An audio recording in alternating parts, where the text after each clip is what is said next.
Okay, Mayor, it's 7 o'clock. I don't know what you'd like to do. So can we go? Let's see here. How many do we have a quorum? I think we barely, we got one more coming in now here.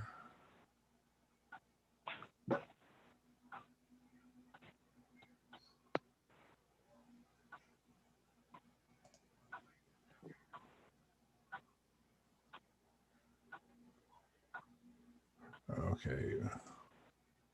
Got Johnny Hill.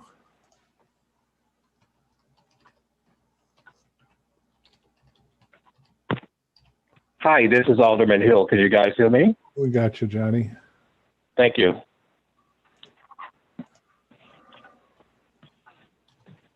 Is this Carrie with Odelson?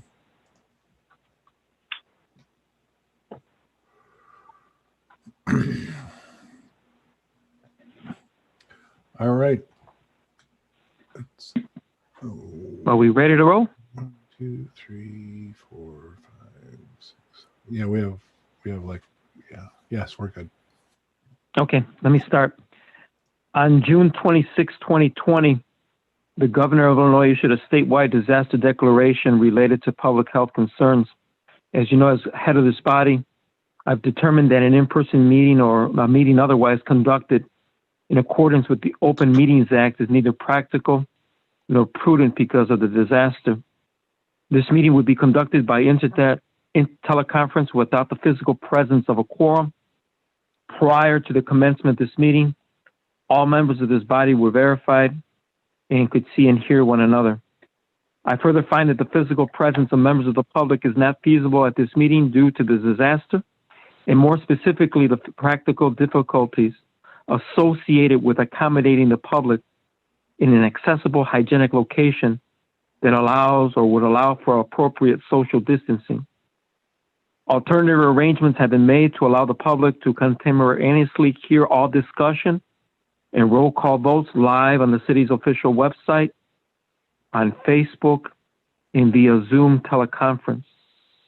Notice of these arrangements have been given in accordance with the Open Meetings Act. The public may address this body consistent with rules previously adopted and recorded and is adopted by mayoral order. We have Alderman Bill Farrenwall, a member of this body, is physically present at a regular meeting location, and all votes shall be conducted by a roll call, and a verbatim record of this meeting shall be made and maintained in accordance with the Open Meetings Act. And with that, Mr. City Clerk, could you read the title, please? Sure. This is the regular meeting of the City Council of the City of Blue Island held remotely on Tuesday, December 15th, 2020 at 7 p.m. as permitted by Executive Order 2020-07, signed by Illinois Governor J.B. Pritzker on March 16th, 2020 in response to the COVID-19 pandemic. To participate remotely, download the Zoom app or call 312-626-6799. That's the City Council meeting webinar ID number is 849-1680-7443 with a passcode of 124144. We'll call this meeting to order with the Pledge of Allegiance. I pledge allegiance to the flag of the United States of America and to the republic for which it stands, one nation, under God, indivisible, with liberty and justice for all. Thank you. Mr. City Clerk, could I have roll call, please? Sure. Zillman. Here. Zillman here. Clinker. Steve-O. Here. Steve-O here. Johnson. Here. Johnson here. Alexander. Here. Alexander here. Bellato. Here. Bellato here. Casitas. Here. Casitas here. Rita. Rita absent. Donahue. Donahue absent. Hawley. Here. Hawley here. Farrenwald. Here. Farrenwald here. Hill. Here. Hill here. Mack. Here. Mack here. Carr.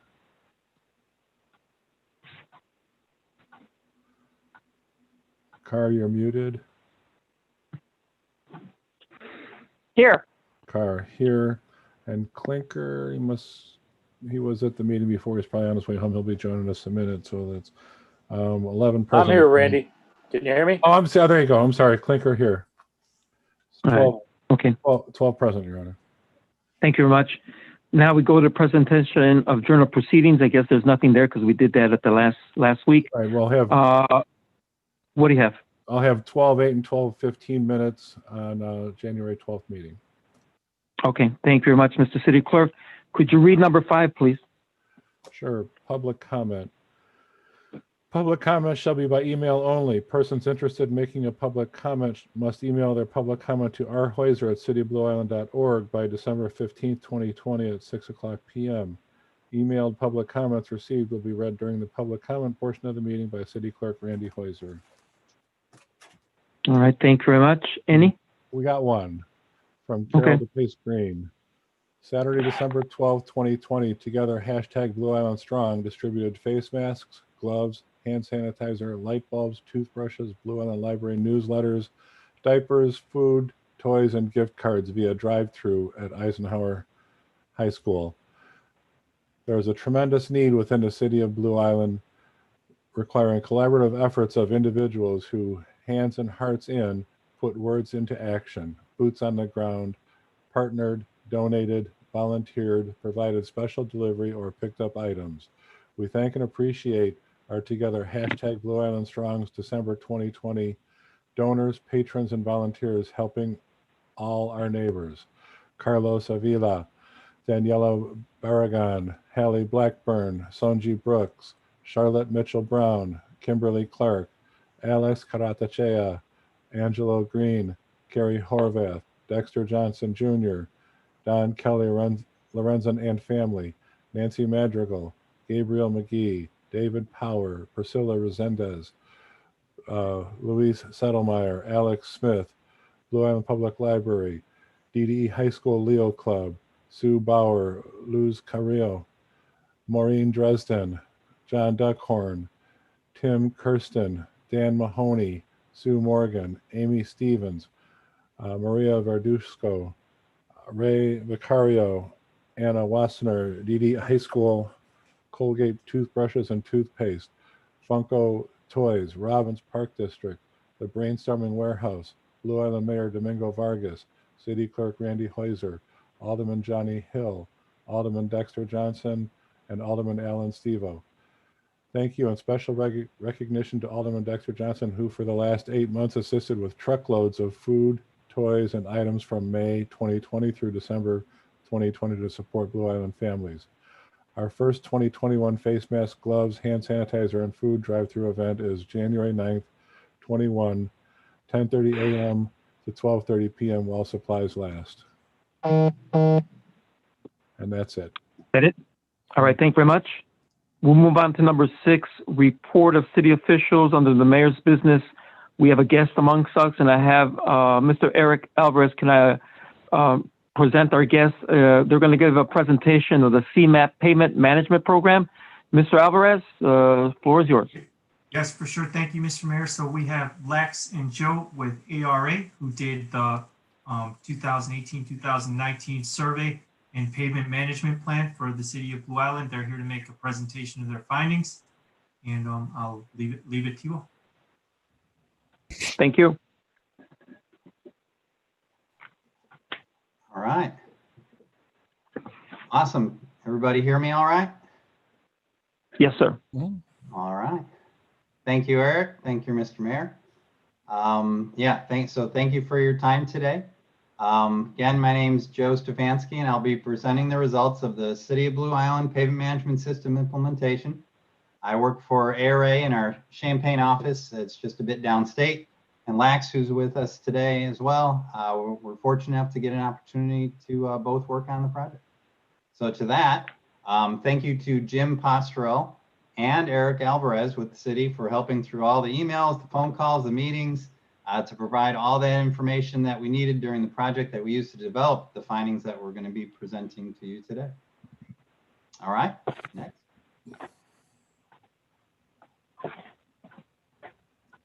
All right, a little bit of background and acknowledgements. This process started with an RFQ from CMAP as CMAP's working to bring pavement management to the agencies in the region. So thank you to Todd Schmidt and Jose Rodriguez, who we've been working with CMAP. And also thank you to Bridget Malinowski and Abash Katwala from AECOM. AECOM was selected by CMAP to assist the vendors as well as bring some management oversight into the project. And finally, ARA was selected. We were selected by CMAP as one of the vendors for the project. We were assigned to work with the City of Blue Island to create a pavement management plan for the Public Works Department. Okay. All right. So what do we mean when we say pavement management? The goals of pavement management are an objective, a data-driven approach to help a community make decisions on what treatments, when to do those treatments, and where to do them. Pavement management stresses a benefit cost selection of projects. It prioritizes keeping good roads in good condition, using preservation activities starting early in a pavement's life. And this is opposed to the traditionally used, what most people use, that worst first approach, where essentially we're working on the worst roads at any given time. So if we look at that example performance model graph in the middle of the slide, one of the reasons we use benefit costs is because we see a nonlinear relationship of a pavement's deterioration over time. So as you can see, that black line in the middle of a pavement's life, cracking propagates on the surface. Across that surface, we get water, gets down into the underlying layers of that pavement. And then through our wonderful freeze-thaw cycles that we have here in the Midwest, those underlying layers and the foundation of our structure becomes compromised. So this leads to accelerated deterioration and then ultimately costly repairs.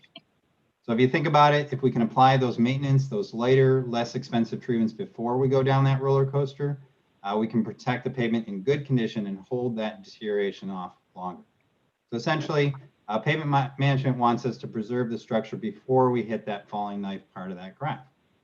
So for the whole process, starting in that upper left oval, we start with data collection across the network. We use that information to rate the condition of the surface. We use that condition information to calibrate a performance model like that example graph to predict the future conditions on the network. Then we work with the agency to define the treatments that we'll consider, as well as the budget information for the analysis. We use all that information to run an M&R maintenance and rehabilitation optimization routine, typically in software, and then ultimately developing the 5-year capital improvement plan. Okay. All right, so starting off with the data collection. For this project, we used a laser crack measurement system, or LCMS. The laser information is processed to identify the location, the severity, and the type of crack. And ultimately, we aggregate that information into a condition score. So for this project, CMAP chose PCI. It's a nationally recognized ASTM standard. The scale on the right-hand side shows the range of PCI at 0 to 100, as well as shows some subjective qualitative categories for given PCI ranges. And also, I should mention, since the process is automated with some manual QC to gut check the results, we can do a 100% survey coverage. Okay. All right. So here are some examples of PCI scores and what they might look like. So starting with the new pavement in the upper left-hand corner, that 90 to 100 PCI range, you're not doing too much there.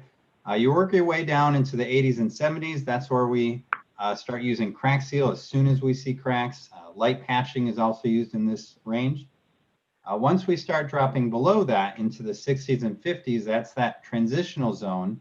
That's indicative of pavements that we want to treat with surface treatments as well as thin overlays. And many times when they still don't look like they need attention.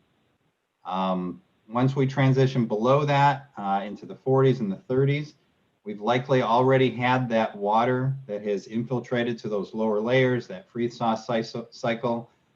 We've likely lost the integrity, and the surface of the pavement can be no longer preserved with those less expensive techniques, and a major rehabilitation that addresses those underlying layer deterioration is needed at that point. Okay. All right. So here are the condition assessment results. The network average was a PCI of 56.3. We did break that down, and this is in the pavement management system by the TIF and the non-TIF, the targeted geographic areas. The TIF average was a 63, a little higher. The non-TIF average at a 55. So in general, pavements in general are in that transition between that fair and poor. This is pretty typical for what we see in local roads, but we think that the plan that Blue Island has helped to develop can and will improve on that. And it's also important to keep track of that average over time from a network perspective to tell you where your network is going. Okay. Okay. So we take all that condition information and we put it into a pavement management software, like the screenshot here. For this project, CMAP chose PAVER. It's a nationally recognized software. It's only $1,000 to maintain a license, $1,000 a year, I should say. So it's pretty cheap.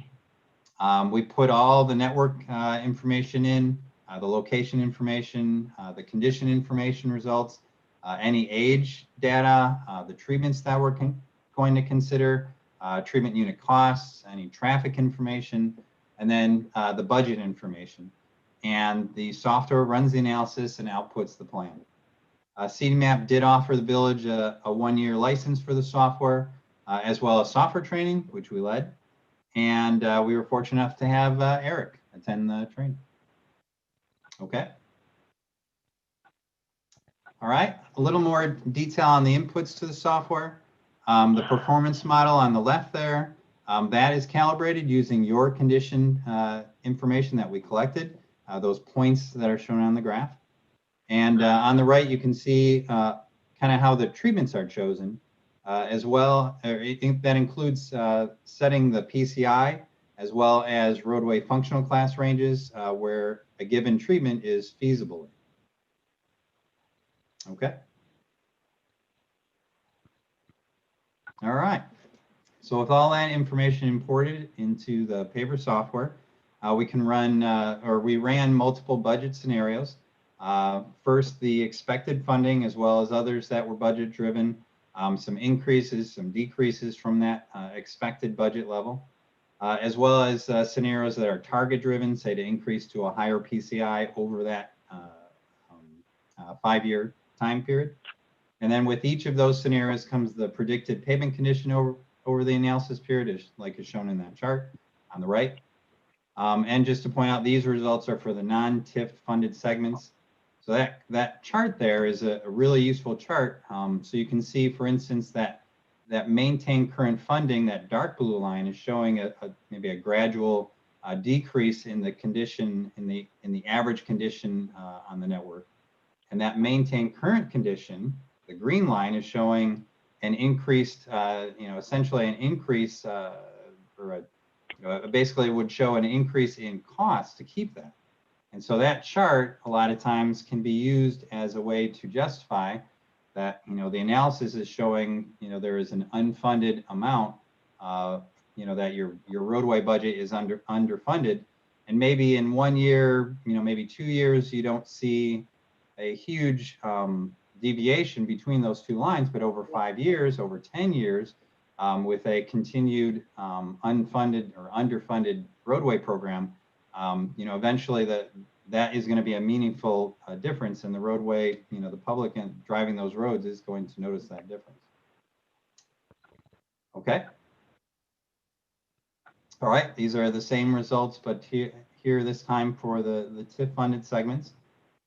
And also not shown here, but the software does provide the work plan, what treatments that are recommended or included, the when and the wheres for each of those scenarios. So that is all in the software. All right. All right, and here is the plan. So this is the current, the expected funding scenario. This is for the non-TIF funded segments. So over 5 years, this is where the program is saying to do work. You can see on the map color-coded by the year. You can see from that chart, the program is balancing the budget to provide a nice level spending over that analysis period, those blue bars. But because of the different treatments that are recommended, The number of miles can vary from year to year, those green bars. All right. And here are the same results for the TIF funded segments. I should mention we did provide the populated PAVER database to the city. It contains all the scenarios we ran so that those can be updated and reran. You can rerun that analysis in the future. All right.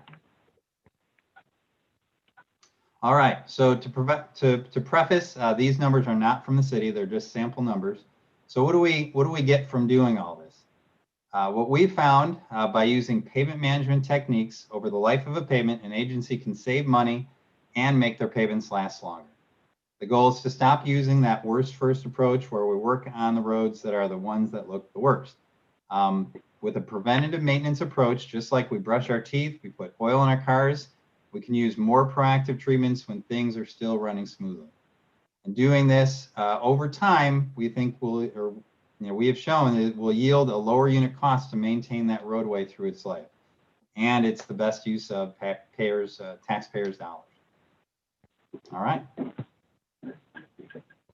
And just wanted to point out, in addition to the future predictive analysis planning, PAVER also uses the distresses that were captured from that condition assessment. It uses it to directly estimate the amount of maintenance that is required, as well as the maintenance per segment. So it's kind of a one shot. Every time you do that condition survey, you'll get these results from that analysis. And then the next time you do an inspection, you would get this information kind of refreshed. All right.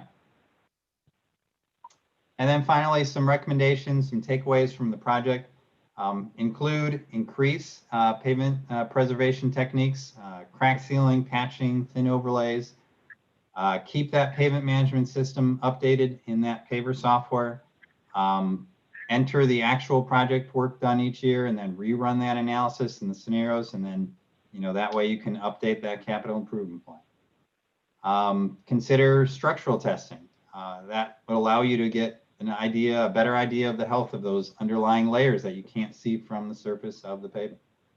And then lastly, we do know that the accuracy of those condition data that we collected, it does erode. The predictions do erode over time. So we do recommend performing a reinspection every 3 to 5 years. If you do all these things, we believe it will yield and support a healthy pavement management system for the city. All right. That's all I had today. Thank you again for the opportunity to present. Thank you very much, gentlemen, for the great presentation, very detailed presentation, very informative information that I know the Public Works as well as this City Council will take to heart, again, to save not only the City of Blue Island money, but its residents' hard-earned money, and keep our roads running and being beautiful and being used for what they're supposed to be used. Any questions?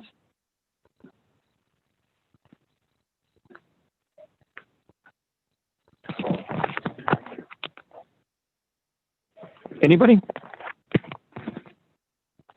Hey, Mayor Vargas, this is Eric Alvarez. Just wanted to, again, thank ARA, and also to just keep in everybody's mind, we did have a bit of this year was a very unusual year. I know we have appropriations coming up, and I just want to hopefully keep it fresh in everybody's mind that, doing this preventative maintenance on the city's roadway, although it is an upfront cost, actually saves us money over time. So that's my addition. So any questions during appropriations on developing a plan for next year, the next few years, I think would be a good idea. Thank you very much. Thank you much, gentlemen. Thank you. Thank you very much. All right. Have a good holiday, and be safe going home. Happy holidays to you too. Thank you. Happy holidays. Thank you again. Thank you. Right. Thank you. Take care. Mr. Clerk, are we ready to go to number 2? Yeah. All right. The next aldermen are the names of 3 individuals: Arthur J. Weir, Eric Polcaster, and Tony Ebling. These 3 individuals are on the Plan Commission. It's for their reappointments, and their commissions, if approved by you, would terminate on April the 30th, 24. So I would need a motion second, and then we would need a roll call, please. Alderman Bellato will make a motion. Do we have a second? Mike Mack? Thank you, Alderman Mack. If no questions, roll call, please. Zillman?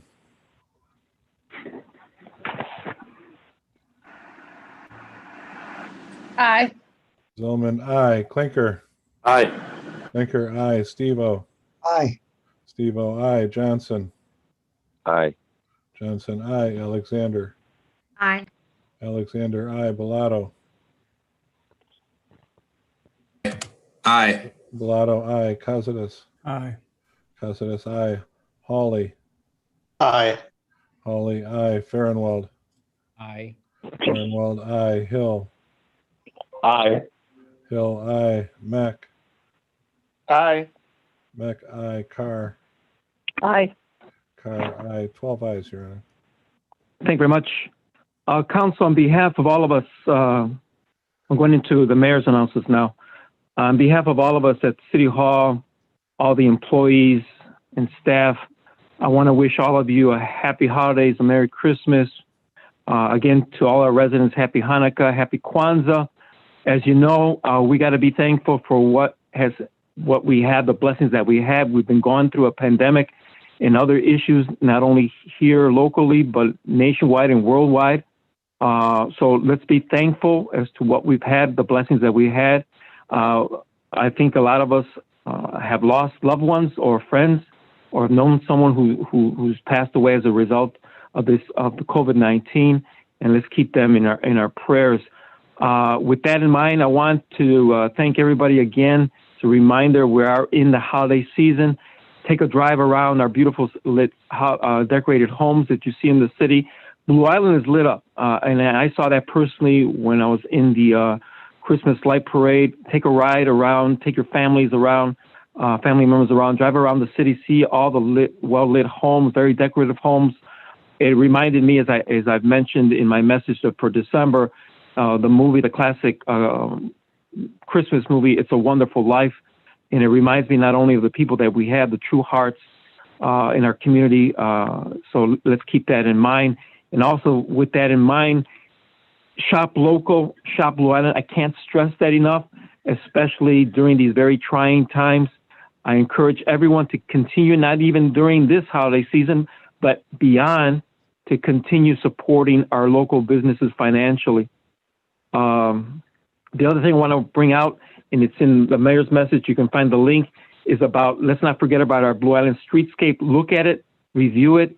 It's on our link on our website. See what the plans are for the future of Western Avenue. As a reminder, from 119th going south to 135th Street, and it's including Old Western Avenue from Canal Street all the way 135th Street. It's the infrastructure, the bike, the trees, the bike racks, the benches, the intersections, etc. So look at that. Again, given all of this, we're in the process. Again, we've been doing this, and I want to thank you for cutting costs, cutting expenses here in the city. We here at the city as a staff are seeking not only funding from our county, our state, and the federal levels. We will continue investigating and seeking those funds out. But again, keeping track of where we are in expenditures. Additionally, I want to remind everyone, tomorrow is a pre-construction / demolition meeting. It's not the groundbreaking one that I've been mentioning about. It's just regarding the contractor. So that's tomorrow at City Hall regarding the 119th Street and Vincennes area. Again, that's an area that we're looking to develop soon once it's clean. Again, as a reminder to everyone, the Western Avenue Bridge renovation continues. We do have waiting possibly in the spring is the Collins Street from Western to Vincennes Street renovation. As I mentioned last week, the Division Street renovation from Vermont Street to the bridge, and then from the bridge to Broadway. Additionally, you are going to be hearing from me from the City of Blue Island We have a meeting this week with the new owners of the Metro South Hospital, what their ideas are.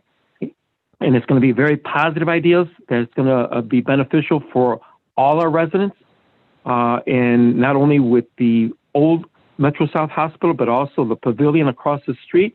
And from my understanding, also would include the present DuPage clinic, medical clinic across the street. So again, some very good news in the near future, and I will provide that to all of you. I want to invite all of you to participate in the city's first virtual New Year's Eve 2021 celebration. And again, as a reminder, it will take place on New Year's Eve, December 31st, 2020, from 11:30 p.m. to midnight. But I think they have an hour. I think they might even be starting a little bit early, around 11 p.m. And you'll be able to stream it live on Zoom as well as on YouTube. Additionally, there was a food, school supplies, PPE giveaway on December the 11th at the Rec Center. I want to congratulate all the volunteers, all the organizations that donated supplies, food, and toys and everything. It was a great success there at the Rec Center. The other thing I want to mention is that the railroad crossings finally, on the CXX railroad crossings, the one at Chatham is complete. The one on Broadway Street is complete. Union Street, 123rd Street, and 119th Street. So all those railroad crossings have been completed. We had, as an administration, have been requesting from CSX to do it this year, and they finally were able to do it before the end of the year. And let me say this on a personal note, and again, from all of you, I want to take this time to acknowledge and commend and recognize not only our first responders, but people who work in the hospitals, in clinics, medical staff, doctors, nurses, assistants, and more specifically, essential workers, for all the job well done they've done during this pandemic time, that they've sacrificed not only their health, but their time away from their families and away from things that they could do personally to be in and make sure that we're safe and that we're supplied what we need to go on living. And to me, they're our heroes, and I consider them heroes, and hopefully you will too. And again, with that, that's all I have. Happy holidays to all of you. Merry Christmas, Happy New Year. May God bless all of us and keep us looking forward in that make Blue Island strong. With that, Mr. Clerk, do we have any business? Do you have any bids? No business and no bids. Thank you very much, and happy holidays to you, sir. You too. City treasurers, there's no announcements. City attorney?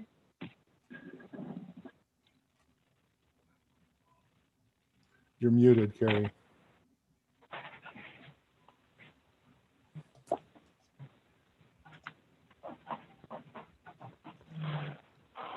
*6, Carrie.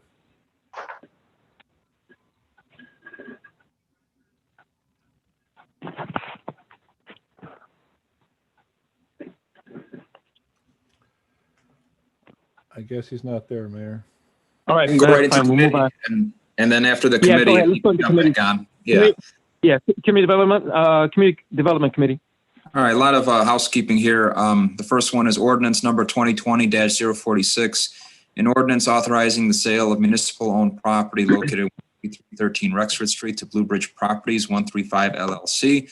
This was in and out of committee for, Mark was working on it for over a year. The house has been vacant for over 20 years. This is the house that sits directly to the east of the same address as Maple Tree on Rexford. It's a 2-bedroom house, no garage, no backyard, and completely falling in on itself. And it was put out to bid. It was in the paper. 3 bidders, I believe, bid on it, and this is the highest bidder. Full value of what the appraised value is. So I'd like to make a motion to pass this ordinance. You got a motion? Do we have a second? I'll second. Zilman will second. All right. Any questions? If not, I'll need a roll call. Zillman. Question. Aye. Oh, Question. There's a question. Go ahead, Alderman. Does it matter if the person or persons buying the property from the city of Blue Island is running for office? I'm sure the attorney can answer that, and everything in my experience, the name that LLC is not a candidate nor an elected official. So if you want to be more specific, please do. Well, he's the owner. I mean, he's part of the LLC. To me, as long as it's legal, I'm fine with it. That's the question. All right. So does the attorney have an opinion on this? Did we get the city attorney back or no? I'm gonna try and call him. If not, we can move on to the next one. We can table this again. You know, yeah, let's move on back. We can come back to that. Go ahead. All right. All right, next one we have is ordinance, the next three are all in relation to Ophelia's Banquets. I think there's a typo on here. The actual ordinance, when I went to scroll through it, has the correct address. So the first one is ordinance number 2020-049, an ordinance of the city of Blue Island, Cook County, Illinois, regarding amending the zoning ordinance of the Code of Blue Island, Illinois, regarding banquet halls. And all three of these passed planning, zoning, and community development. So the first one Correct. is All right. 2020-049. Is there a motion? All right, you got a motion. Got a motion. Zilman You got will make a second? motion. Zilman will second. Alderman Thank Hill you. will like. All right. Any questions? If not, roll call.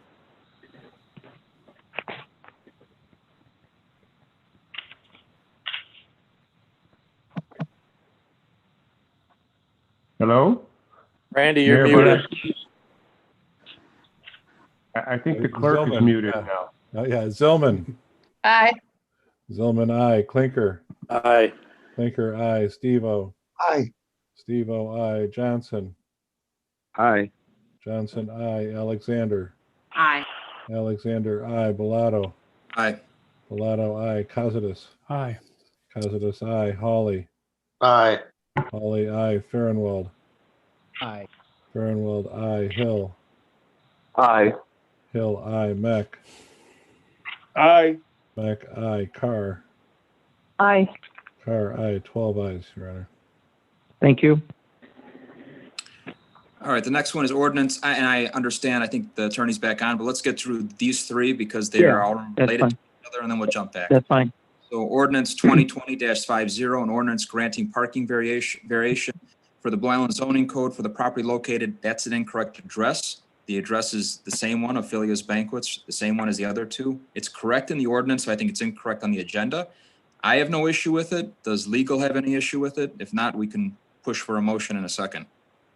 Yeah, let's No, push there- for the motion. You can make Go the ahead. motion.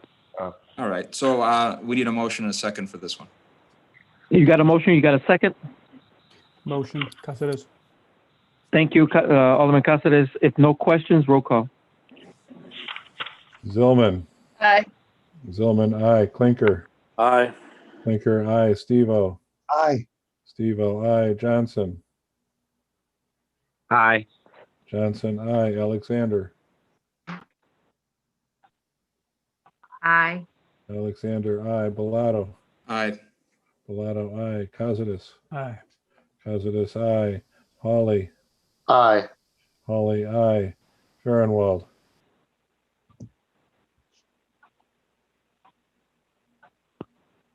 Aye. Farnwell, aye. Hill. Aye. Hill, aye. Meck. Aye. Meck, aye. Carr. Aye. Carr, aye. 12 ayes, Your Honor. Thank you. Next, we have ordinance 2020-051, an ordinance authorizing a special use for a banquet hall. Again, Ophelia's Banquet located on Western and Vermont Street for a parking variance in Blue Island, Illinois. You got a motion? Do you have a second? Second. Alderman Hill second. Thank you, Alderman Hill. If no questions, I'll need a roll call. Zillman. Aye. Zillman, aye. Clinker. Aye. Clinker, aye. Steve-O. Aye. Steve-O, aye. Johnson. Aye. Johnson, aye. Alexander. Aye. Alexander, aye. Bellato. Aye. Bellato, aye. Cossidis. Aye.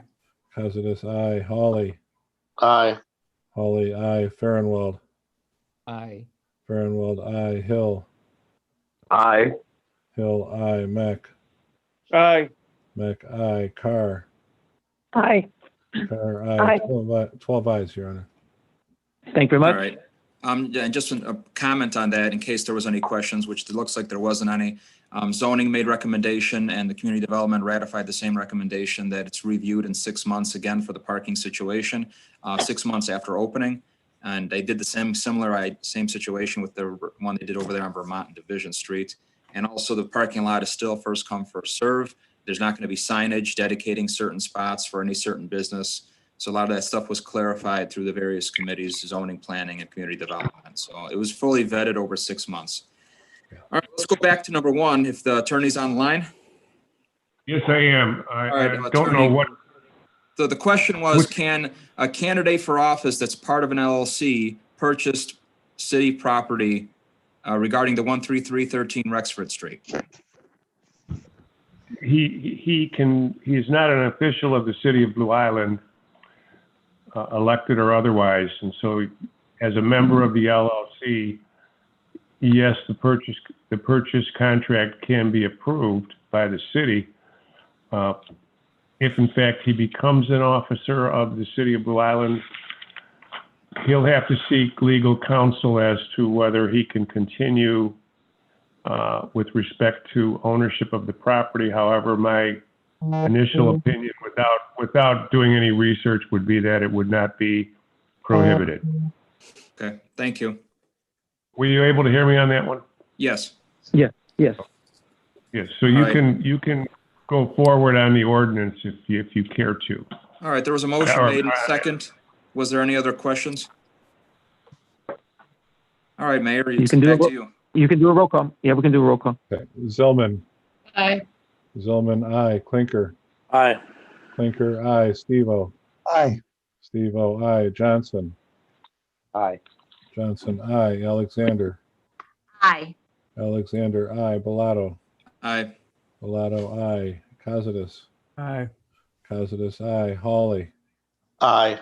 Hawley, aye. Farnwell. Aye. Farnwell, aye. Hill. Aye. Hill, aye. Mack. Aye. Mack, aye. Carr. Aye. Carr, aye. 12 ayes, Your Honor. Thank you. Last one under community development, and this one did not go through committee. However, we've done these in the past, so we'll throw it on here. If there's any questions, I don't have the answers. I don't know if Mark is online or the attorney can answer. So it's a resolution 2020-50, resolution of the city of Blue Island, Cook County, Illinois, supporting a renewal of Class 6B real estate tax assessment classification for 2960 Wyerton Road, Fiber Drum Sales Incorporated. So are you making the motion? I don't want to make this motion because it didn't come through my committee. So fine with it being tabled or whatever if the attorney has information on it, that would help. If not, we can send it back and send it through the committee vetting process. All right, council, any opinion?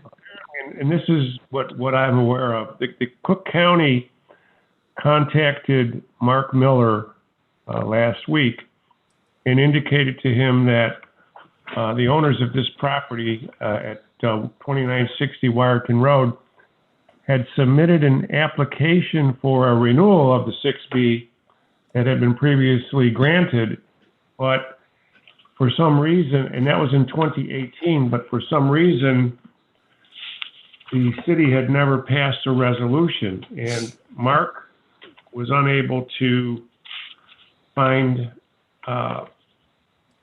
anything with respect to the application being submitted for approval to the city. However, the county did tell them that based upon their review of the application, it was in good form, but they needed an ordinance or a resolution from the city in order to complete the application process on their end. That is the extent of my knowledge with respect to this property and the 6B. Again, I don't have an issue. I'll go with the majority. I just didn't want to make the motion on it.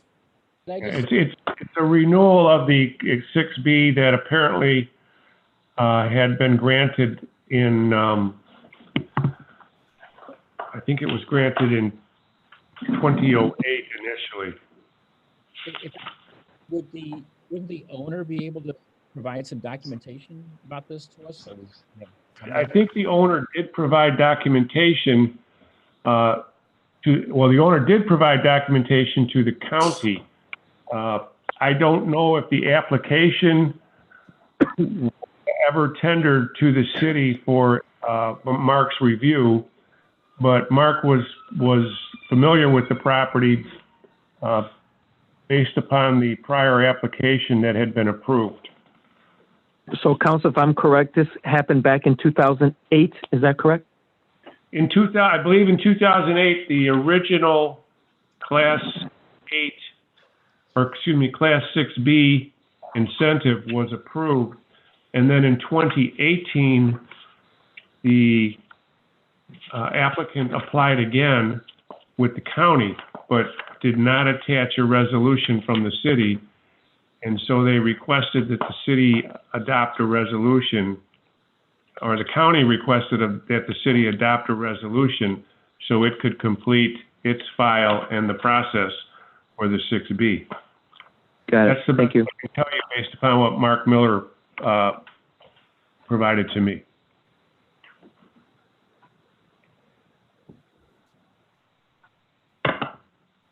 Any questions from the Alderman? I would like to make a motion that it be tabled so that it can be reviewed by community development. I second that. All right. Roll call, please. Zillman. Aye. Zillman, aye. Clinker. Aye. Clinker, aye. Steve-O. Aye. Steve-O, aye. Johnson. Aye. Johnson, aye. Alexander.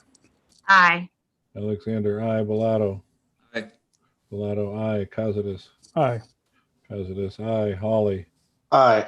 Hawley, aye. Farnwell. Aye. Farnwell, aye. Hill. Aye.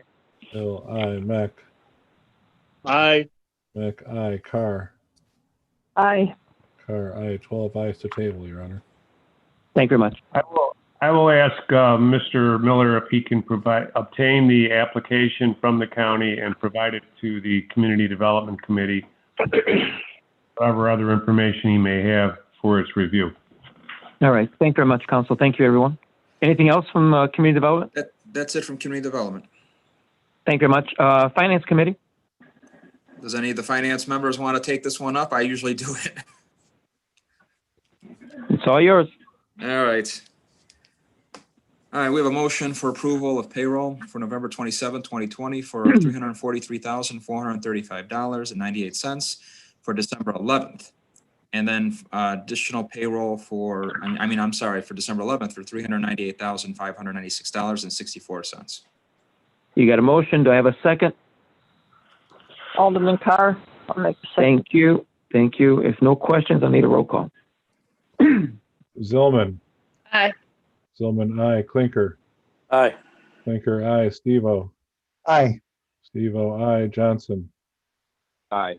Johnson, aye. Alexander. Aye. Alexander, aye. Bellato. Aye. Bellato, aye. Cossidis. Aye. Cossidis, aye. Hawley. Aye. Hawley, aye. Farnwell. Aye. Farnwell, aye. Hill. Aye. Hill, aye. Mack. Aye. Mack, aye. Carr. Aye. Carr, aye. 12 ayes, Your Honor. Thank you. Next, we have a motion for approval of accounts payable for December 16th in the new amount from finance last night of $688,878.55. Got a motion. I got a second. I'll make a second. Thank you, Alexander. Any questions? And I'll just clarify, there's some, the committee received a new finance expenditure report, and we just said budget transfers have to occur prior to paying something out of a fund that money's not there right now.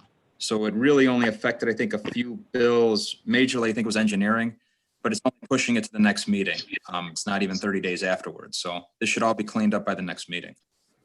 Got it. I had a question. If no go ahead. Page 1, Ackerman LLP. Can we please remove that from the accounts payable?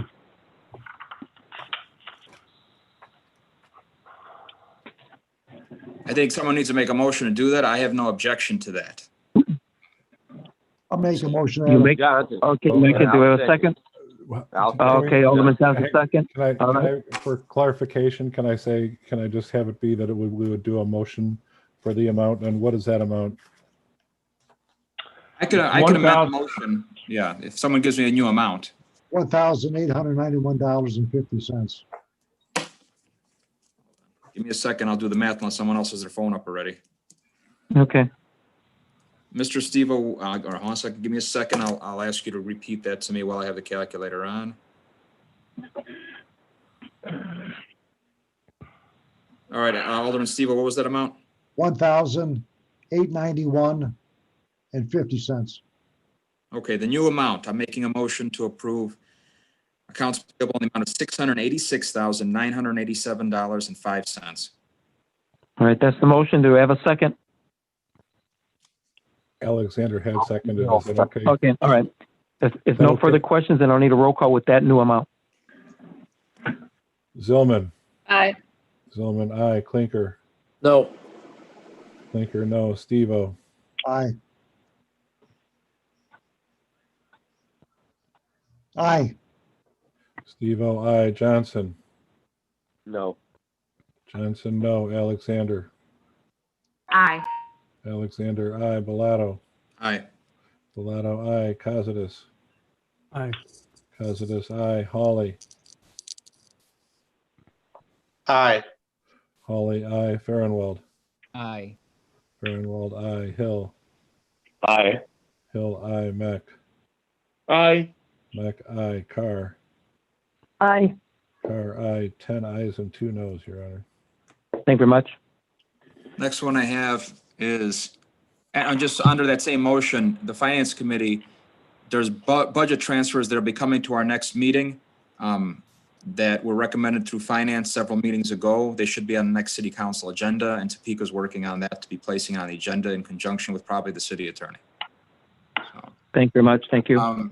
number 3, ordinance number 2020-048, an ordinance abating the taxes levied for the year 2020 to pay for the principal and interest on general obligation waterworks and sewerage rebuilding bonds, alternate revenue service series 2006 of the City of Blue Island, Cook County, Illinois. And I'll say it right now, if there's any questions to this, I please direct it to the attorney, because I probably don't have the answers for this motion. I'm not the chairman of this committee. So I'll make the motion, but I'll probably ask the Right. question under the question too. You got the motion. Do I have a second?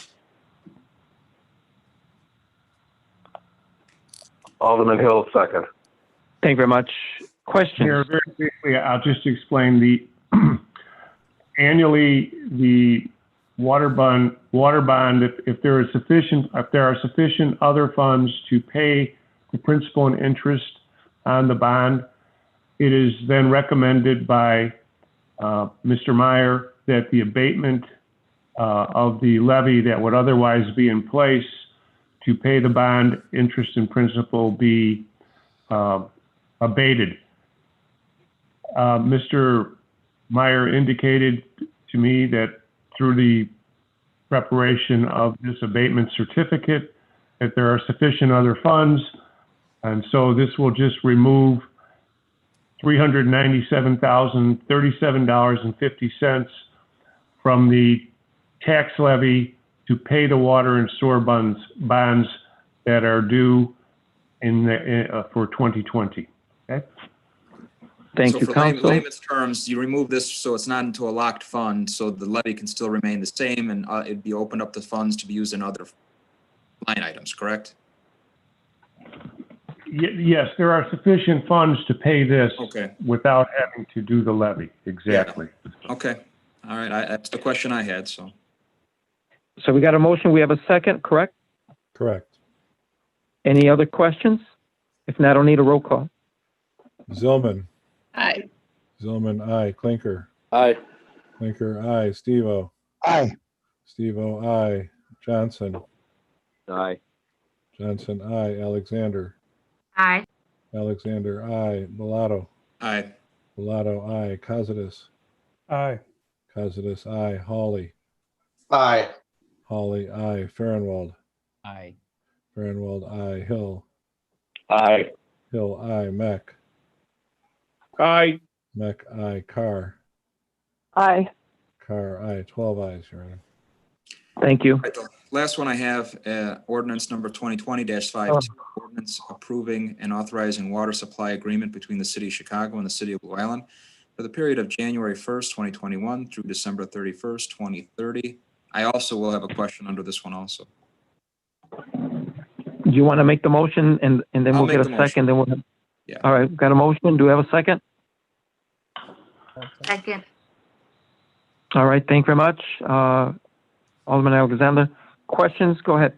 All right, my first question, and just clarification, I read through it, and Attorney Horvath, this does not, first, did you want to give any update? Is there any major changes from our previous agreements in this agreement? There are very few major changes from the previous agreement. This was worked on by, I believe, Mr. Alvarez, Mr. Postero, and Kelly Burke from our office, but there are very few changes from the prior agreement. It is a 10-year contract that begins in January 1 of 21 and carries through December 30th of 2030. The amount of water supplied or to be supplied is included in the attachment. The charge for the water is, when I say charge, it's not specific, but it is described as what the city of Chicago can legally charge us for water. As I'm sure you're aware, from time to time, Chicago increases its charge to the city, and then more often than not, that increase is reflected in an increase in bills by the city to its customers. But other than that, there are very few changes from the prior contract. The additional question I have, and that'll be my last question, the maximum allowed that we can pump, is that still staying the same as in previous contracts? I would defer to Mr. Alvarez and Mr. Postero on that. The maximums, or the Exhibit B, I'm sorry, where is that at? Yes, the allocations in million gallons per day is set forth at the very end of Exhibit B. Mr. Alvarez, can you answer that question? Hi, yes, Kerry. Hi, Alderman Buato. Yes, so exactly as Kerry's saying, so in the Exhibit B, there's an allotment in millions of gallons per day. It's increasing every year, starting on the first year of the agreement, in 2021. And we've reviewed that and feel that the Blue Island has enough water given the allotment. Then the follow-up question is, and I haven't heard in a long time, is there still any agreement being negotiated with the village of Posen? Kerry, should I continue? This is Eric. If that agreement is resurrected, Alderman, the city of Chicago would have to give permission to the city of Blue Island to provide water to Posen. That's a condition of this particular agreement, so that the city can't sell water to another municipality or customer without the city of Chicago's consent. That was the same in the previous agreement, correct? Fairly certain it was, because Chicago keeps pretty tight control, very tight control over the water supply or the water that it supplies to its municipal users. And so it's not to say you can't obtain permission, but we would have to go to the city of Chicago and request permission along with the specifics of what is required. And none of that was available at the point in time when this contract was being negotiated. So, If I, Mayor, can I ask a question? If I'm not mistaken, Eric, Sure. if I'm wrong, if we were to get Posen online with us, does their allocation transfer from Harvey to us, I believe? So Randy, my understanding is that we can transfer their allocation, but it's something that we have to coordinate with the city of Chicago, just like Kerry said, with the IDNR and the IEPA. But to Fred's point about allocation, I believe it doesn't affect our allocation. I believe their allocation transfers from Harvey to us with approval, obviously, Right, that's my understanding as well. Thank you. Well, we have to apply for it, but that we can apply for it.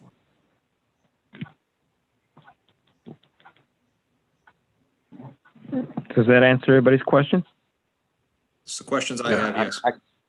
I have a question. Okay. Go ahead. This is Alderman Johnson. I wanted to know, in the last contract, was it legal for us to be able to sell water to another municipality or even discuss those terms in such a manner? Well, I don't have the last contract in front of me. There's nothing precluding discussion of the terms. But as I said earlier, the city of Chicago would have to approve any type of transaction involving the use of its water. In this particular instance, I think you're referring to the discussions with Posen. At some point, Chicago would have had to be approached, even though the allocation that was accorded to Posen or to Harvey to deliver to Posen would, in all likelihood, have come into play. We would still have to talk with Chicago to make sure that everything was properly coordinated and properly approved. Does that answer your question, Alderman? Thank you, thank you, Councilor. This question is for Mr. Alvarez. Mr. Alvarez, did you know that clause was in the contract? And did you charge us for a water survey before that information was made known? Alderman Johnson, so yes, we did have the previous updated agreement was in 2010. I have the year 2000 to 2010 and this year's water supply agreements. As far as a water survey, I don't think we've ever, there's nothing that we've charged, if you mean Robinson, as far as a water survey. I hope that answers the question, Alderman Johnson. Does let me know. So the city of Blue Island was not charged for a survey or anything of that nature regarding Posen's water or the possibility of using Blue Island's water from Posen. No, so we've done no surveys that would have charged the Blue Island for using the city of Posen's water.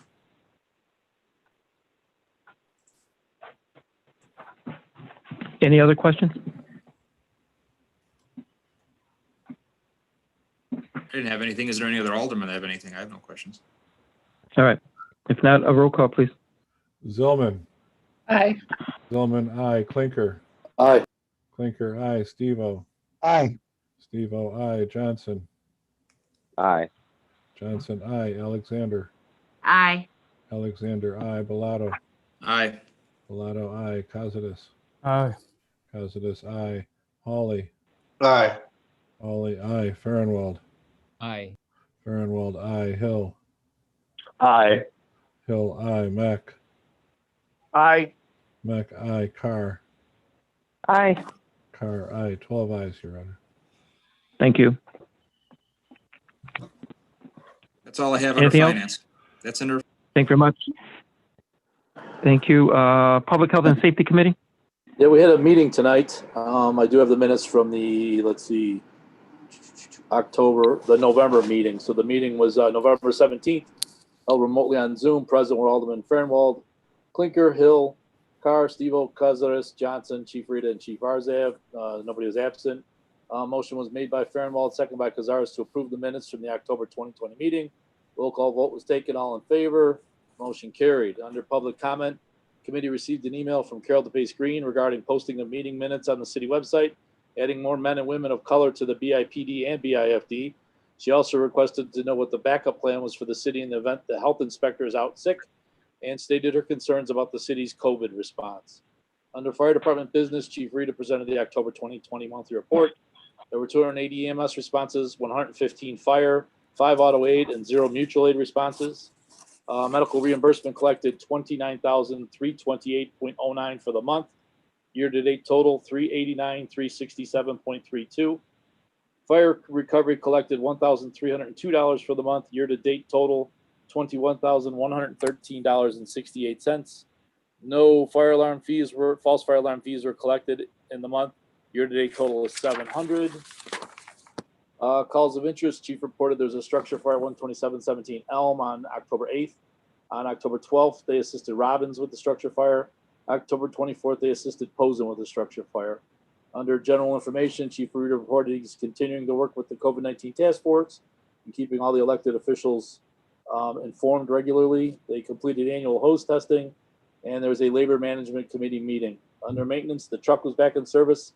Ambulance 2152 was out of service. Under other, there were 10 annual fire inspections. Monthly training was 621.25 hours. Total overtime cost was $8,688.80. 17.5 7G hours for the month. COVID-19 preparation and response are ongoing. Mike Quilty is the new EMS coordinator. Chief Rita has continued discussions regarding the ALS upgrade with Kim Stotts from Ingalls. An initial eligibility test was given. By the 30th of the month, he should have the final list. Under old business, Chief discussed the ALS upgrade. 3 department members have applied and been accepted into the paramedic program that begins in January. Chief informed the committee he had a labor management meeting regarding the upgrade. Chief Rita has also met with the city attorney regarding the issue as well. Chief is working on getting equipment ordered before the first of the year using CARES funding.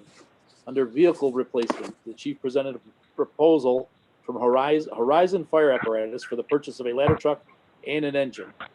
Chief presented this to the committee to give us an idea on the cost. There was a discussion regarding the proposal. Alderman Clinker asked Chief Rita to forward the quote to the Finance Committee.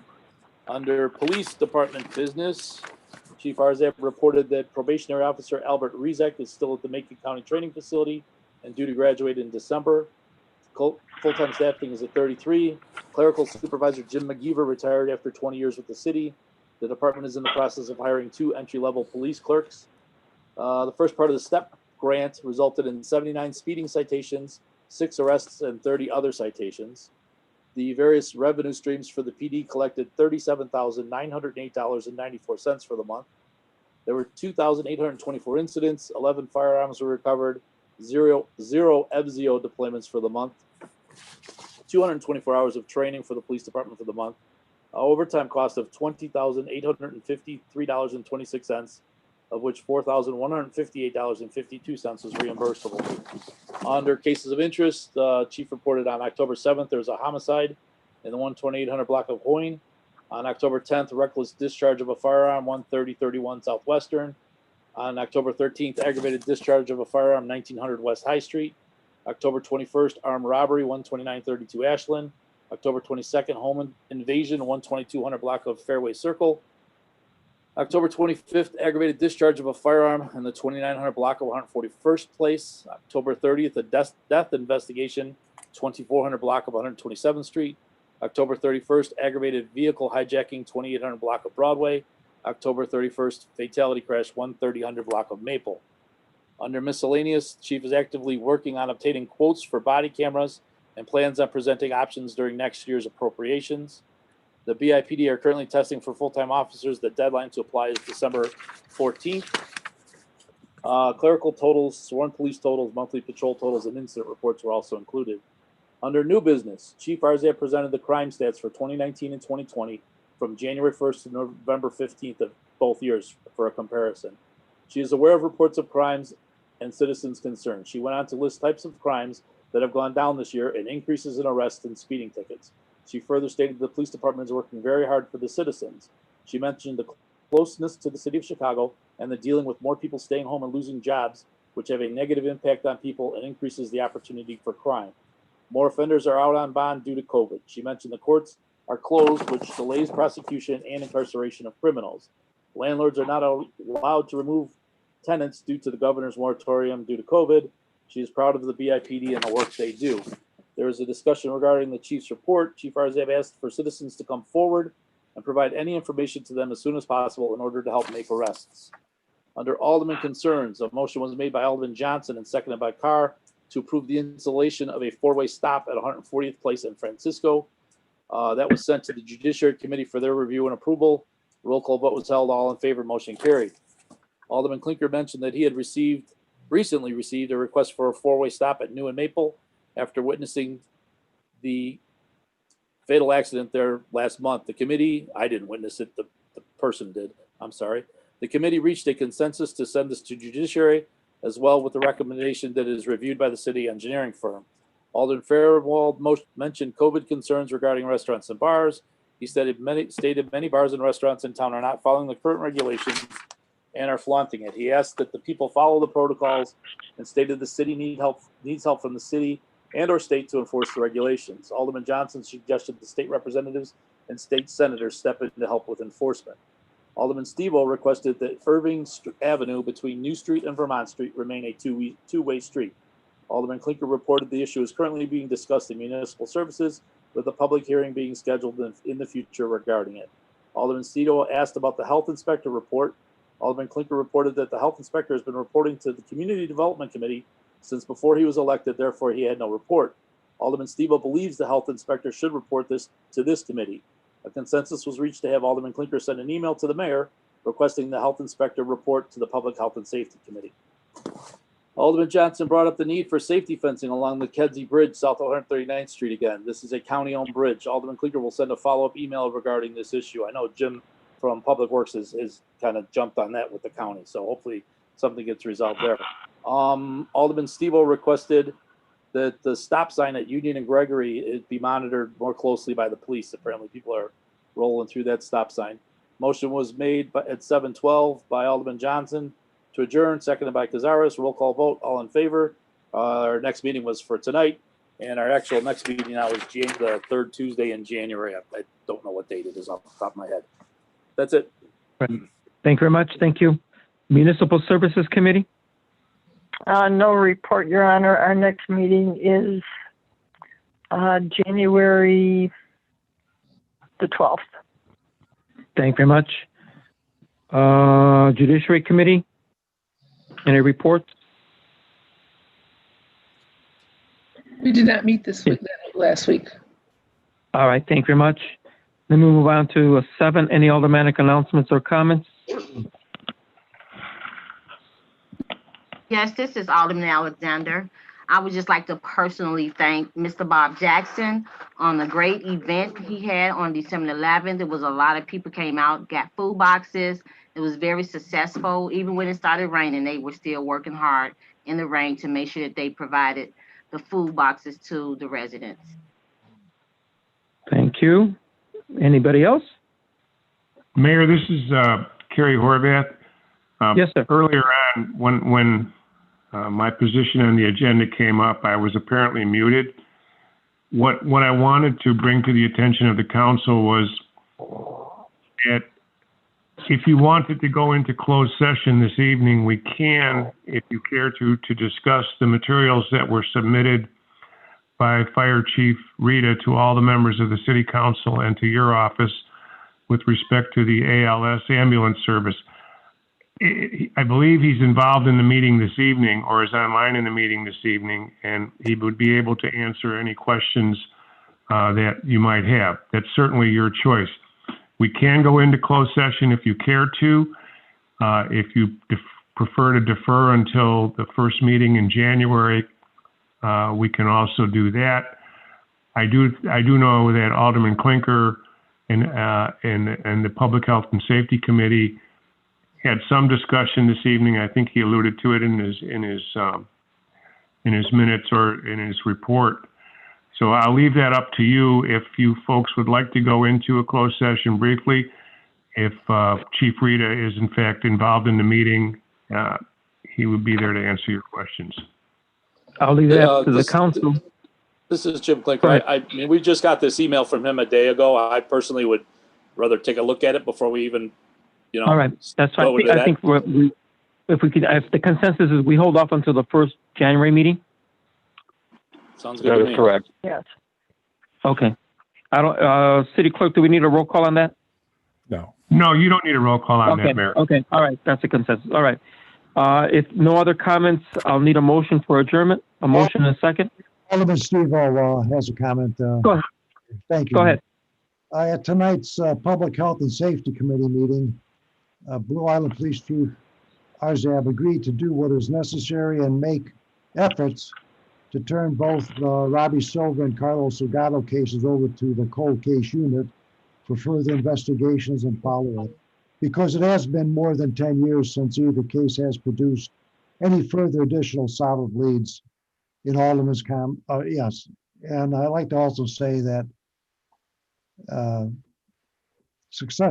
was a very successful event last Saturday, Together Blue Island Strong, and it was a very successful event and many people turned out. Thank you. Thank you. Thank you very much. Anybody else? I'll make a motion If to not- adjourn. All right, got a Thank you. motion. Do we have a second? Zillman will second. I'll need a roll call, please. Zillman. Aye. Zillman, aye. Clinker. Aye. Clinker, aye. Steve-O. Aye. Steve-O, aye. Johnson. Aye. Johnson, aye. Alexander. Alexander, aye. Bellato. Aye. Bellato, aye. Cossidis. Aye. Cossidis, aye. Hawley. Hawley to adjourn. He's muted. Okay. Farnwald. Aye. Farnwald, aye. Hill. Aye. Hill, aye. Meck. Aye. Meck, aye. Carr. Aye. Carr, aye. Hawley to adjourn, *6. We'll just mark him as absent. We have 11 ayes and no 11 ayes, Your Honor. Thank you very much. Merry Christmas and Happy New Year to all of you. Be blessed, be secure with your families and friends. Again, thank you very much. Another year. Thank you. Same to you, everyone.